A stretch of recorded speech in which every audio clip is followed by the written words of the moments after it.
शाम के 7 बज चुके थे। मुंबई की तेज बारिशों ने सड़कों पर ट्रैफिक थाम दिया था। अनाया अपनी भीगी हुई छतरी को संभालने की कोशिश करते हुए एक बड़े से कैफे के बाहर खड़ी थी।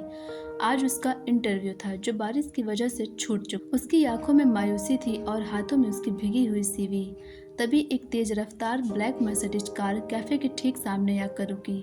कार का दरवाजा खुला और काले रंग के सूट में एक लंबा हैंडसम शख्स बाहर निकला। उसके चेहरे पर एक अजीब सा रौब था। वह आरव था। आरव जल्दी में था। उसका फोन कान पर लगा था। जैसे ही वह कैफे के अंदर जाने के लिए बढ़ा, उसका पैर अनाया के बैग से टकरा गया। अनाया के हाथ से उसकी फाइल छूट गई, कीचड़ में गिर गई। ओ गॉड, देख कर नहीं चल सकते क्या?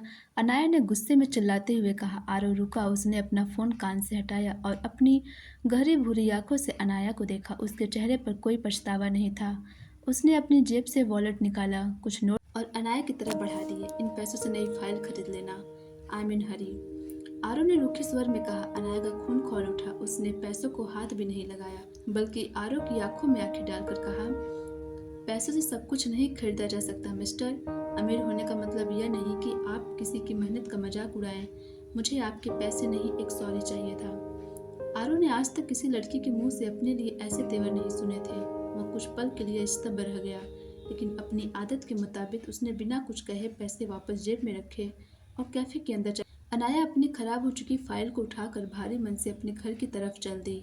उसे लग रहा था कि उसका दिन खराब हो गया, लेकिन वह यह नहीं जानती थी कि यह उसकी जिंदगी की सबसे बड़ी शुरुआत थी।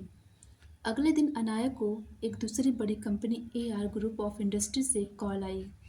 वह पूरी तैयारी के साथ सुबह सुबह कंपनी के आलिशान ऑफिस पहुंची। जब उसका नाम पुकारा गया तो वह धड़कते दिल के साथ MD के केबिन में दाखिल हुई। जैसे ही उसने सामने बैठे शख्स का चेहरा देखा, उसके पैर तले जमीन खिसक गई।